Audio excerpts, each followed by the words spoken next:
ఆంధ్రప్రదేశ్ ప్రభుత్వం సూపర్ 6 సంకల్పంతో ప్రారంభించిన తల్లికి వందనం పథకం కింద ప్రతి బడికి వెళ్లే విద్యార్థికి 15,000 రూపాయలు పంపిణీ చేస్తుంది.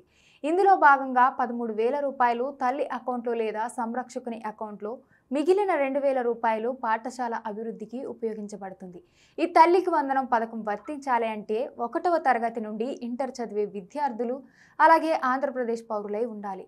గ్రామీణ ప్రాంతాల్లోని కుటుంబాల తలసరి ఆదాయం నెలకు 10,000, అదే పట్టణ ప్రాంతాల్లోని కుటుంబాలకు తలసరి ఆదాయం 12,000కు మించి ఉండకూడదు. కనీసం ప్రూఫ్ కోసం రేషన్ కార్డు అయినా ఉండాలి.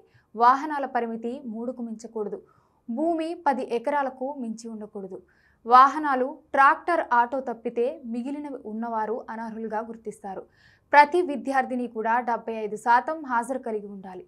జూన్ 12 నుంచి ఈ పథకం కింద మొదటి దశలో 67 లక్షల మంది విద్యార్థులకు 8,745 కోట్లు విడుదల చేశారు.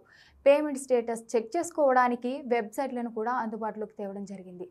పోర్టల్ ద్వారా చెక్ చేసుకోవడానికి NBM అలాగే GSWS అనే వెబ్సైట్లను ఇవ్వడం జరిగింది.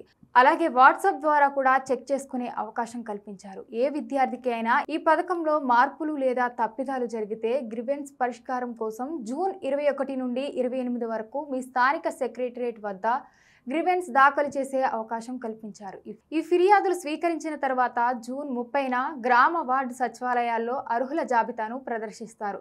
జూలై 5న వారి ఖాతాల్లో తల్లికి వందనం డబ్బులు జమ చేస్తారు. దీంట్లో ఏవైనా అవకతవకలు జరిగితే వెంటనే ప్రభుత్వాన్ని ఆశ్రయించాలని ప్రభుత్వం సూచిస్తోంది.